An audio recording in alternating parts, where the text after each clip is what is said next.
Maya Johnson looked at her watch as she sat in the back of her company car. It was 4:30 p.m. on a busy Thursday afternoon. She had just finished a 3-hour meeting with investors who wanted to put money into her tech company. The meeting went, well, very well actually. They agreed to help her buy another smaller company for $2.5 million. But there was one problem. She needed to send the money today before 6 p.m., or the deal would fall apart. Her driver pulled up in front of First National Bank on 5th Street. Maya had been using this bank for 3 years now. She usually did all her banking online or talked to her special banker over the phone. But today was different. The amount was too big to handle online, and her regular banker was out of town. She had no choice but to come to the bank herself. Maya stepped out of the car and looked at the tall glass building. She was wearing her favorite black business suit, the one that cost more than most people make in a month. Her shoes were expensive, Italian leather, and her briefcase was from a fancy store in Paris. She looked exactly like what she was, a successful businesswoman. But Maya knew from experience that not everyone would see her that way. She walked through the heavy glass doors and into the busy bank. The place was full of people. Some waited in long lines to see the bank tellers. Others sat in chairs, filling out forms. A few people in expensive suits talked quietly with bank managers in glass offices.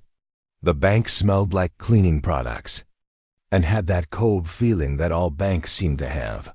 Maya looked around and saw the customer service desk.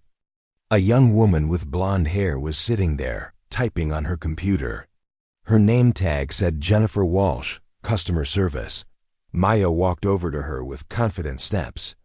"Excuse me," Maya said politely. "I need help with a large wire transfer. It's very urgent, and I need to get it done in the next hour." Jennifer looked up from her computer screen. Her eyes moved slowly from Maya's face down to her feet and back up again. It was the kind of look that made Maya's stomach feel tight. She had seen this look many times before in her life. It was the look that said, "You don't belong here." Jennifer's friendly smile disappeared. Her voice became cold and unfriendly. "Do you have an account with us?" she asked, like she was talking to someone who might be lying. Maya felt her jaw tighten, but she kept her voice calm and professional. "Yes, I do. I've been banking here for 3 years. My name is Maya Johnson. I need to wire $2.5 million today for a business deal." Jennifer's eyebrows went up high on her forehead. She looked surprised, but not in a good way. It was more like she thought Maya was telling lies. "What kind of business?" Jennifer asked, crossing her arms over her chest. The question hit Maya like a slap in the face. When white customers came in asking for wire transfers, did Jennifer ask them what kind of business they had?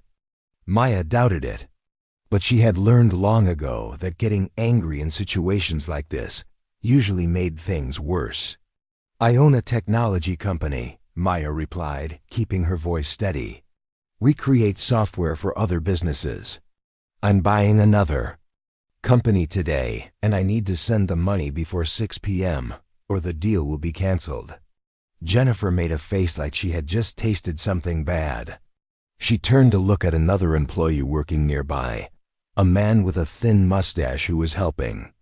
An older white woman with her banking. Jennifer caught his eye and almost rolled her eyes, like she was sharing a joke with him. "Ma'am," Jennifer said, turning back to Maya, "that's a very, very large amount of money.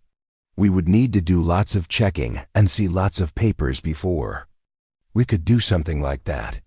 Are you sure you actually have that much money in your account?" Maya felt heat rise in her cheeks.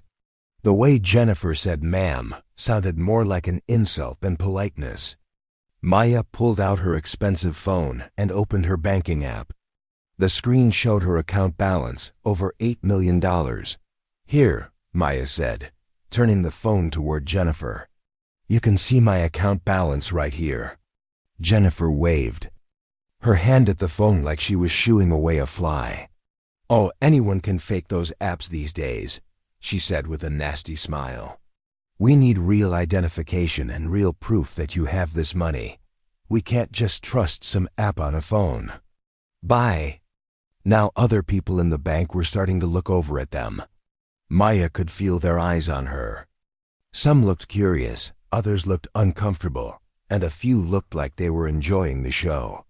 Maya had been in situations like this before, but it never got easier.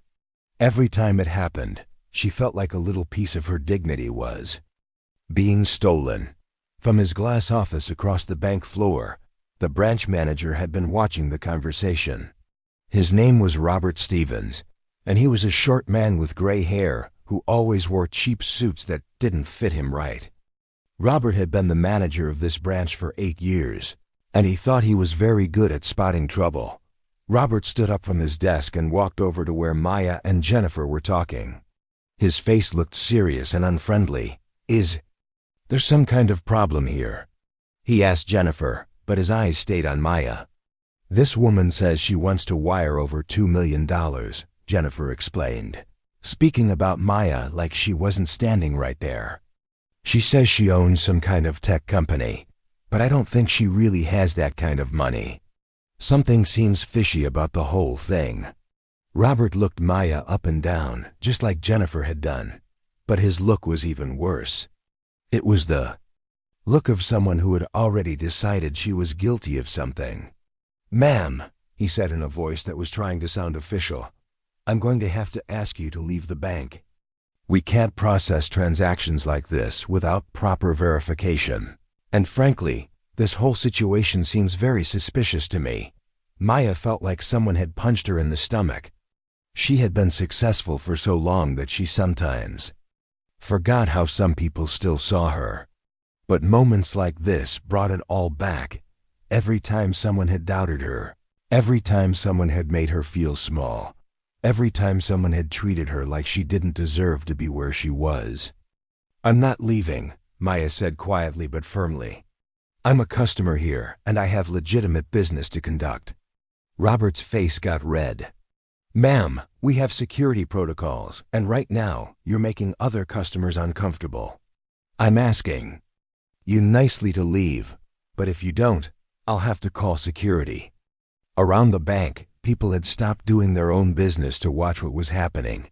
Some whispered to each other. Others took out their phones, probably to record what they thought might become an interesting video for social media.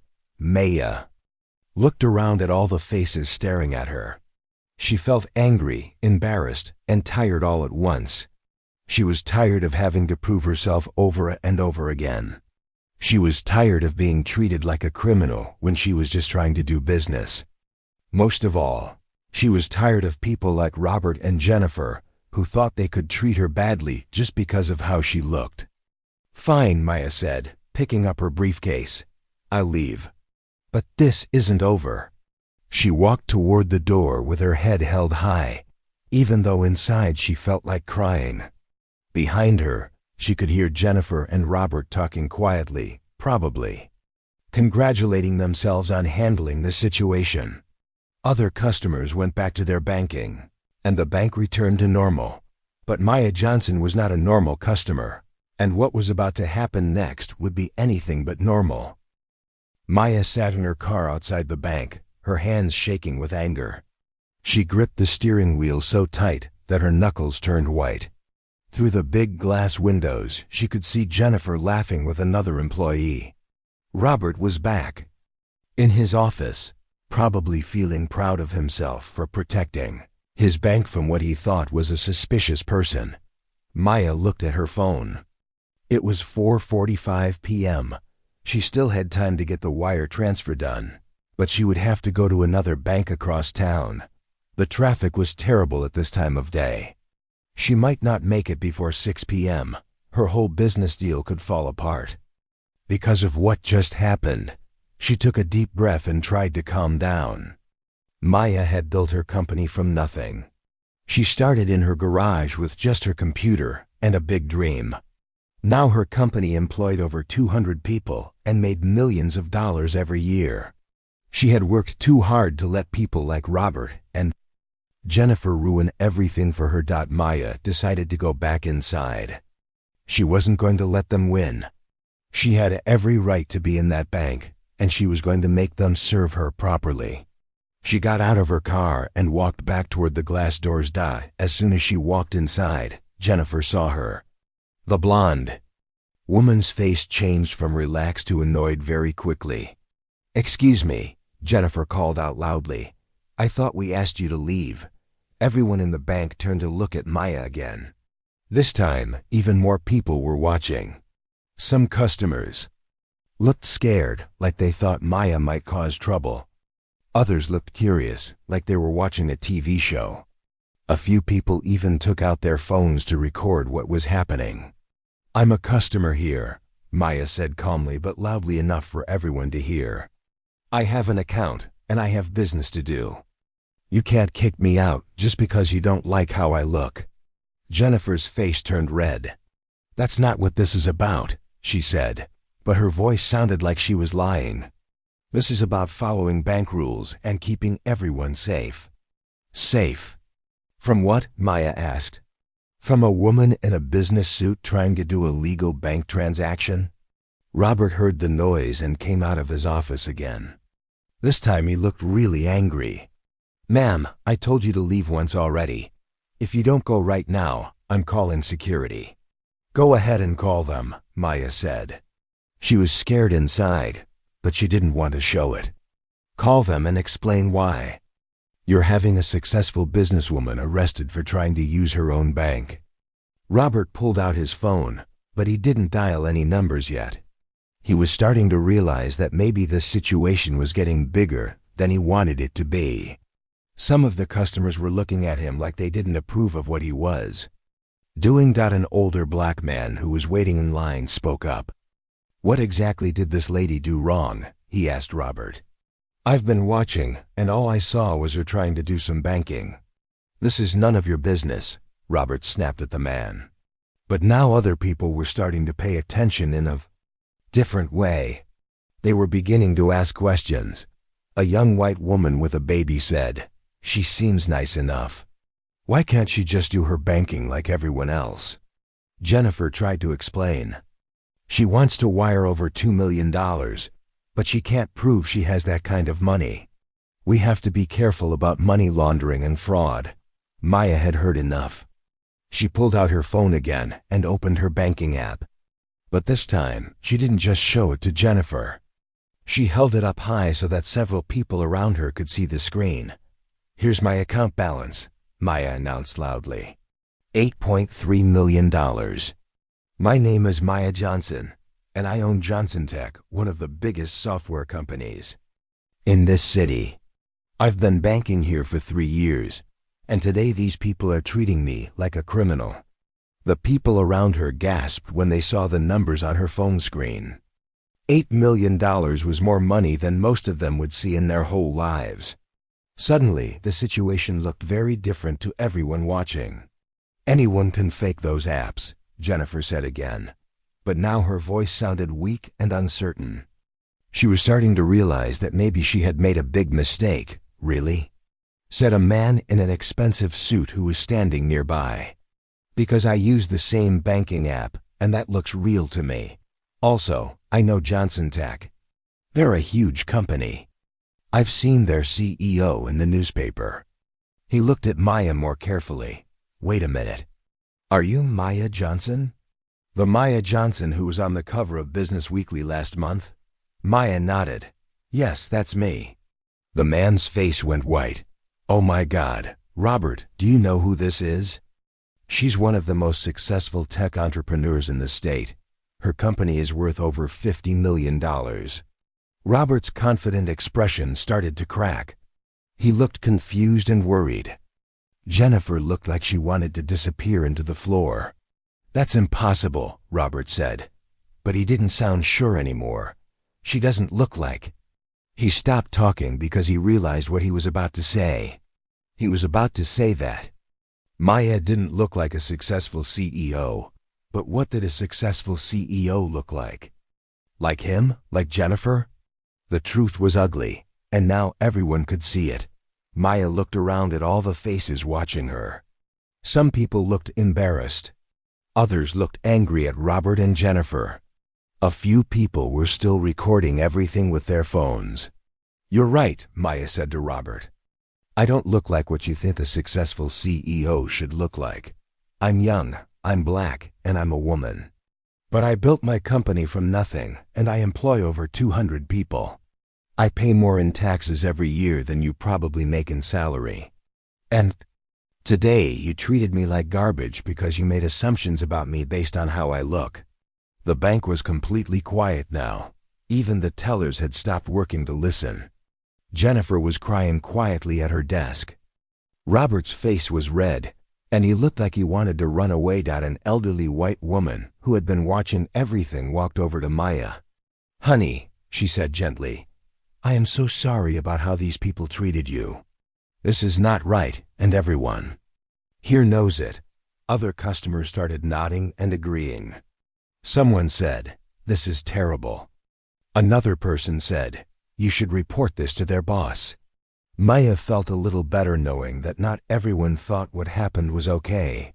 But she was still angry, and she was still hurt. Most of all, she was tired of having to prove herself over and over again. "I want to speak to whoever is in charge of this whole bank," Maya said to Robert. "Not just this branch. I want to talk to your boss's boss." Robert's face went even more red. "Ma'am, I don't think that's necessary. Maybe we can work something out. Let me see what I can do about your wire transfer. Now you want to help me?" Maya asked.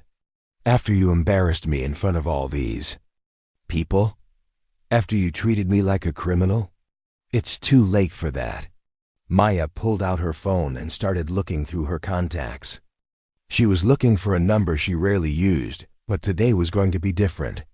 Today, some people were going to learn that their actions have consequences. The bank stayed quiet as Maya made her call. Everyone was waiting to see what would happen next. Robert and Jennifer looked terrified. They were beginning to understand that they had just made the biggest mistake of their careers. Maya found the number she was looking for in her phone. It was listed under William Hartford, Regional President. She had met William at several business events over the past 2 years.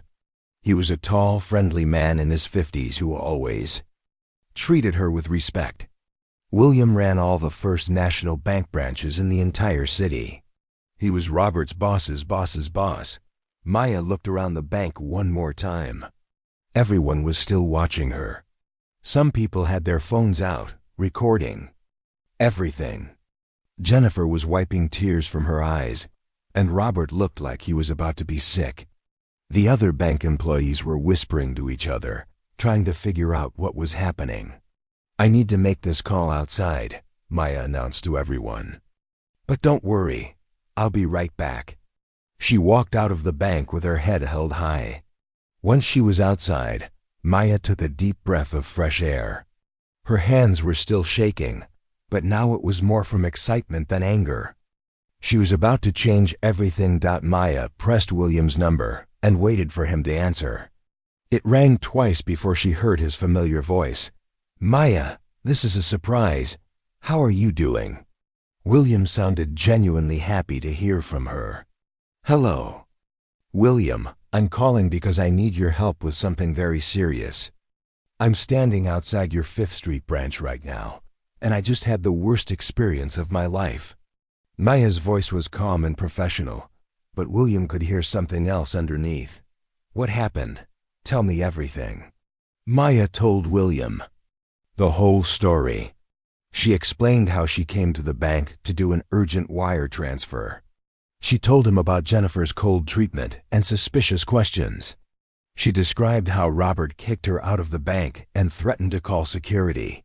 She explained how she went back inside and had to prove her identity to a room full of strangers. "They treated me like a criminal, William. They assumed I was lying about having money because of how I look. In front of all those people, they made me feel like I was nothing." William was quiet for a long time after Maya finished talking. The silence stretched on so long that Maya wondered if the call had been dropped. "William?" Are you still there? Yes, I'm here, William said, and his voice sounded different now. It sounded angry. Maya, I am so incredibly sorry. What you've described is completely unacceptable. It goes against everything our bank stands for. More than that, it's wrong on every level. I know you're a good person, William. That's why I called you instead of just calling the newspapers or posting about this on social media. Thank you for giving me the chance to fix this, William said. But Maya, this is going to have serious consequences. Robert Stevens and Jennifer Walsh have violated our policies, our values, and probably several laws. They've also treated one of our most important customers terribly. Maya felt a little surprised. One of your most important customers? Maya, your company has over $8 million in accounts with us. You've never missed a payment, never caused any problems, and you've brought us several other business customers. Yes, you're absolutely one of our most important customers. But even if you had $10 in your account, what they did would still be completely wrong.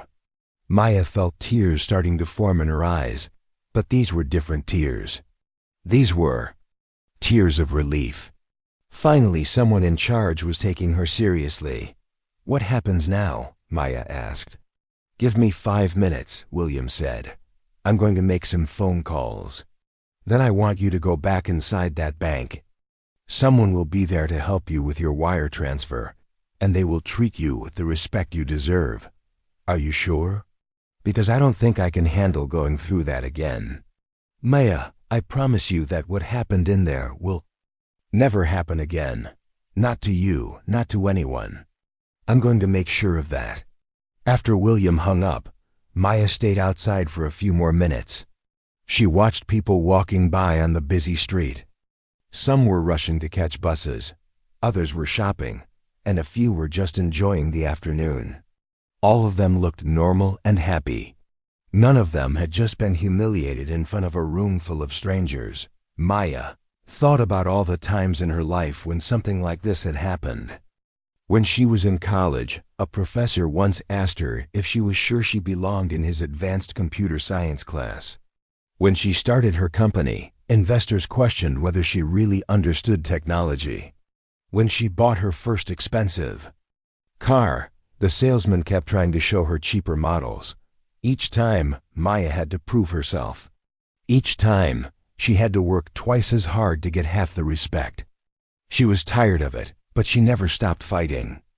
That's how she built her successful company. That's how she became wealthy. That's how she earned the right to be treated with dignity. Maya's phone buzzed with a text message. It was from her assistant back at the office. Maya, the lawyers for the company we're buying just called.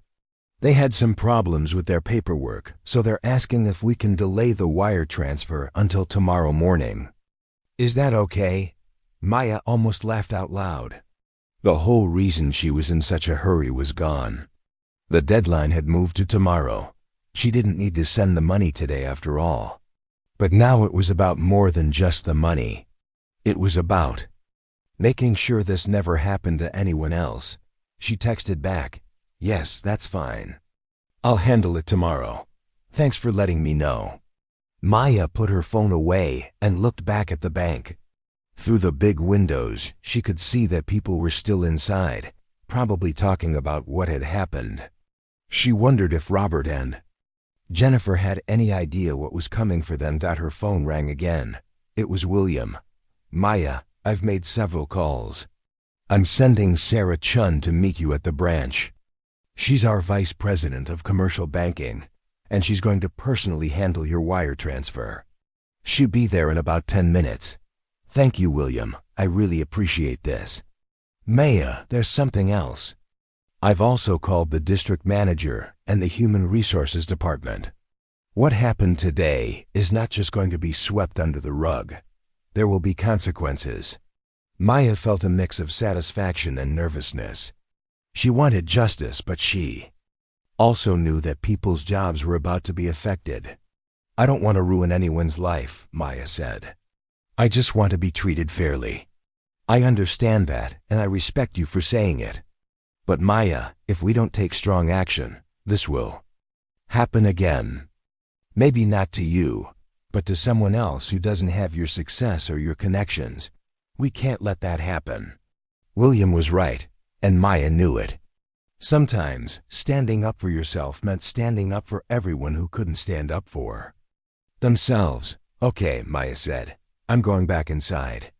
"Good. And Maya? I want you to know that I'm personally going to make sure our entire organization learns from this. We're going to do better." Maya ended the call and walked back toward the bank. Through the windows she could see a woman in expensive suit rushing through the doors. That must be Sarah Chun. Maya smiled for the first time all day. Things were about to get very interesting. Maya walked back into the bank just as a woman in a beautiful dark blue suit rushed through the glass doors. The woman looked around quickly until her eyes found Maya. She was Asian, probably in her 40s, with short black hair and the kind of confident walk that said she was used to being in charge of important things. "Ms. Johnson?" The woman called out as she approached Maya. Her voice was respectful and a little breathless from hurrying. "I'm Sarah Chun, Vice President of Commercial Banking. Mr. Hartford sent me to personally assist you." Everyone in the bank turned to look at this new person. Sarah Chun looked expensive and important. Her suit probably cost more than Jennifer made in a month. Her shoes were designer, and she carried herself like someone who made big decisions. Every day. Jennifer looked up from her desk with confusion written all over her face. Why was a vice president here to help the woman she had just kicked out? Robert came out of his office, looking worried.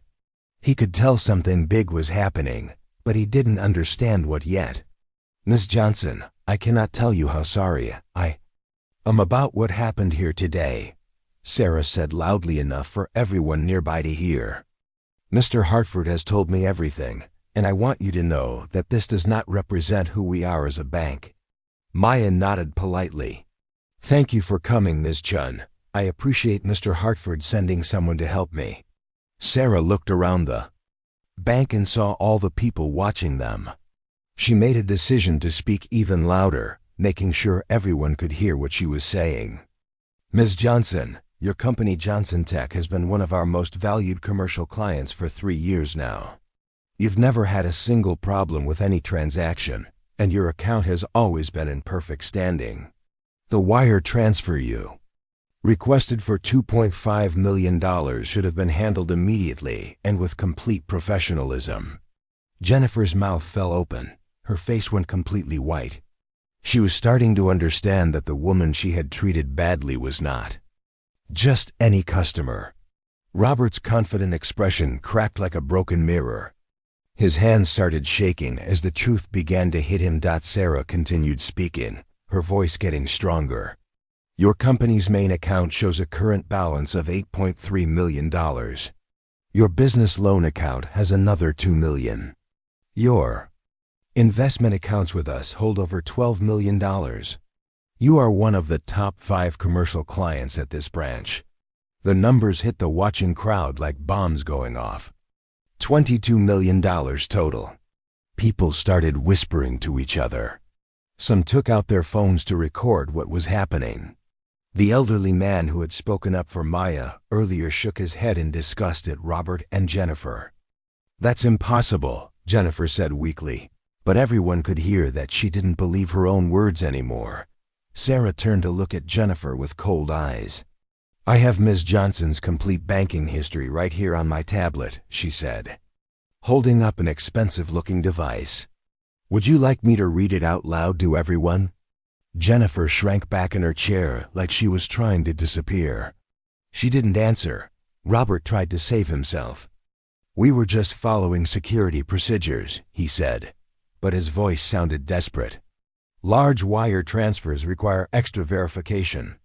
Sarah looked at Robert like he was something unpleasant she had found on the bottom of her shoe. "Mr. Stevens, I've been in banking for 15 years. I know our security procedures very well. Ms. Johnson has been a client here for 3 years. Her account information was available in your computer system with a simple search. There was no reason to ask her to leave except for assumptions you made based on her appearance. The words hung in the air like a heavy weight. Everyone in the bank understood what Sarah was really saying. Robert and Jennifer had treated Maya badly because she was a young black woman, and they assumed she couldn't possibly have that much money. A woman waiting in line spoke up. "That's discrimination," she said angrily. "What they did was wrong. Completely wrong," agreed the man in the expensive suit who had recognized Maya earlier. "I can't believe this happened in 2025. Sarah nodded at the customers who were speaking up. "You're absolutely right. What happened here today was discrimination, and it will not be tolerated." She turned back to Maya. "Ms. Johnson, let me personally handle your wire transfer right now. We can use the private banking office so you'll have complete privacy."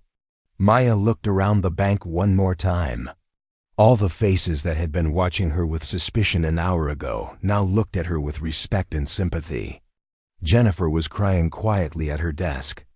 Robert looked like he wanted to run away and hide. "Actually," Maya said, "I don't need to do the wire transfer today anymore. My business partners had to delay the deal until tomorrow morning, but I appreciate your offer to help." Sarah looked surprised. "You mean you went through all of this for nothing? The deadline isn't even today." "That's right," Maya said. "But you know what? I'm glad it happened. Because now everyone can see what really goes on in this bank when the managers think no one important is watching."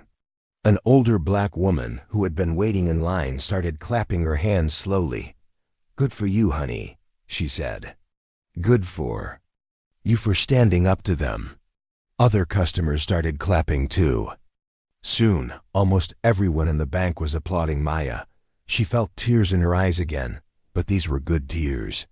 These were tears of victory. Sarah looked around at all the people clapping and then back at Maya.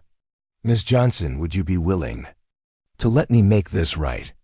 I want to personally set up your wire transfer for tomorrow morning. I'll handle it myself, and I'll make sure you never have to deal with anything like this again." "That would be wonderful," Maya said. "Thank you." Sarah handed Maya a business card with gold lettering. "This is my direct phone number. Call me anytime you need anything. And Ms. Johnson, I want you to know that what happened here today will have serious consequences. Mr. Hartford is already on his way here." Maya felt a chill run down her spine. William Hartford was coming here in person? That meant this was about to get much more serious than even she had expected. Jennifer overheard what Sarah said about Mr. Hartford coming. She started crying harder. Robert's face turned gray like he was about to faint. "When will he be here?" Maya asked. Sarah looked at her expensive watch. "Any minute now," she said. "He was already in his car when I left to come here." As if her words had magical power, a black luxury car pulled up outside the bank. Through the glass doors, everyone could see a tall man in a perfect suit getting out of the back seat. William Hartford had arrived, and he did not look happy. The bank became completely quiet. Everyone knew they were about to witness something that would change everything forever. William Hartford walked through the glass doors of the bank like a man on a mission. He was tall and wore a perfectly tailored gray suit that probably cost more than most people's cars. His face was serious and his eyes were focused. Everyone in the bank could feel the power that came with him. This was a man who controlled millions of dollars and hundreds of employees. The bank became so quiet that you could hear the air conditioning humming. Customers stopped talking. Tellers stopped counting money. Even the phones seemed to stop ringing. Everyone knew something very important was about to happen. William walked straight to where Maya and Sarah were standing. He didn't look at Robert or Jennifer yet, but both of them were watching him with terror in their eyes. "Ms. Johnson," William sighed, extending his hand to Maya. "I am so deeply sorry for what you experienced here today. This is not who we are, and it's not who we will ever be again." Maya shook his hand. "Thank you for coming, Mr. Hartford. I know you're a busy man." "Nothing is more important than this," William said firmly. "When one of our valued customers is treated with disrespect and discrimination, that becomes my top priority." He turned to face the entire bank, raising his voice so everyone could hear. "Ladies and gentlemen, I want to apologize to all of you for witnessing what happened here today. This bank has failed to live up to our values, and I take full responsibility for that failure." Jennifer was now crying so hard that her makeup was running down her face. Robert looked like he was about to collapse. The other employees were watching with wide eyes, wondering if they might lose their jobs too. William walked over to Robert's office and gestured for him to come out. "Mr. Stevens, I need to speak with you immediately. Ms. Walsh, you too." Robert's legs were shaking as he walked toward William. Jennifer could barely stand up from her chair. Both of them looked like they were walking to their own execution.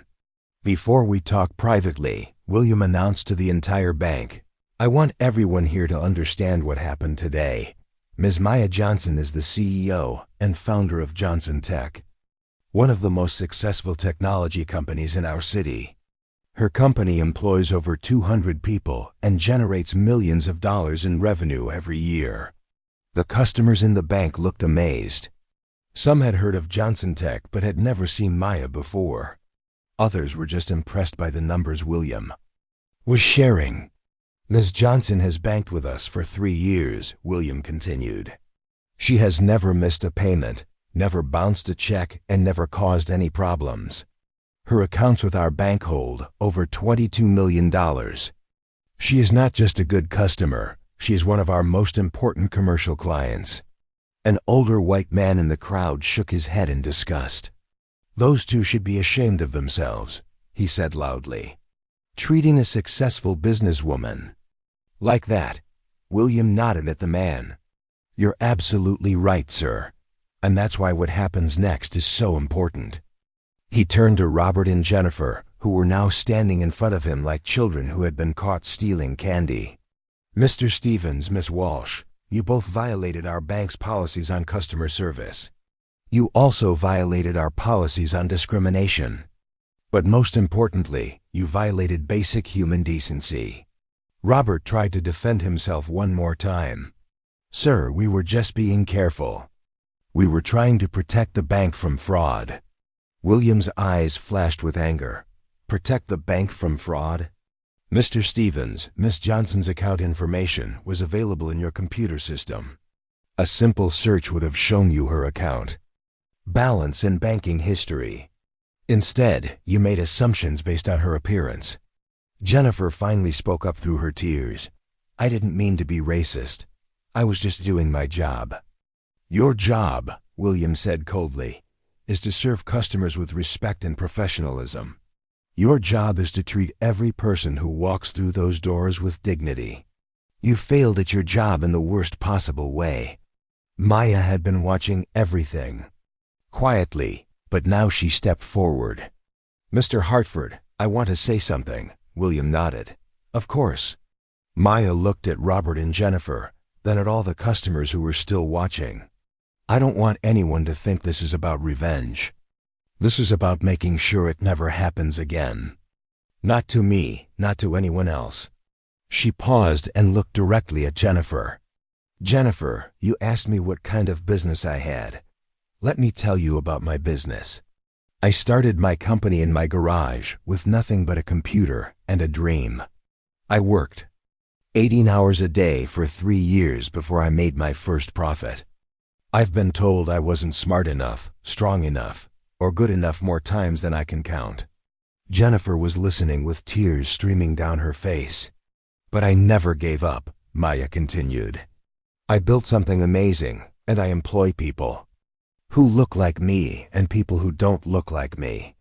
I give opportunities to young people who remind me of myself when I was starting out. That's my business, creating opportunities and changing lives." The bank was completely silent as Maya spoke. Even William was listening intently. "Robert," Maya said, turning to the manager, "you told me I was making customers uncomfortable. But the only person who was uncomfortable was you. You were uncomfortable because you saw a young black woman who didn't fit your idea of what success looks like.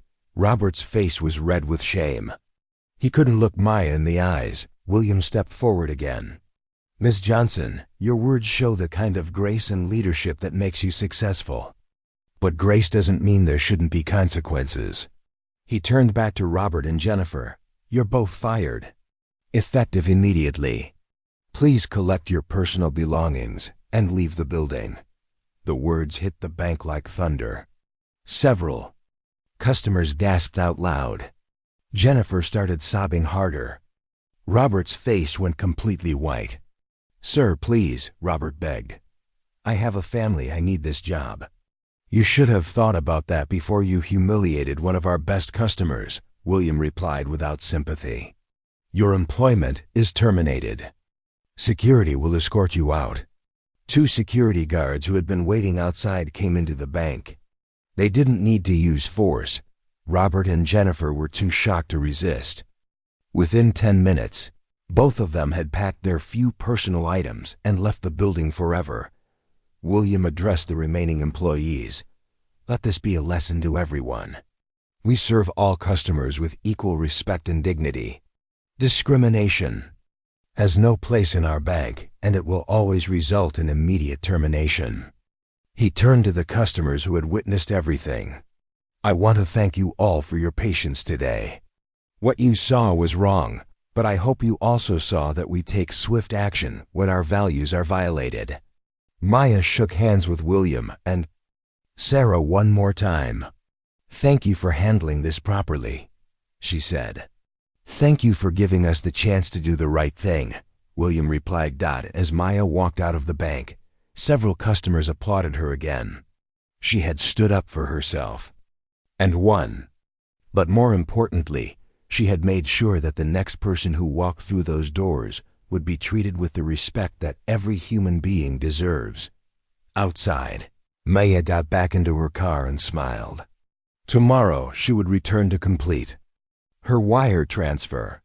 But this time, she knew she would be treated like the successful CEO she had always been.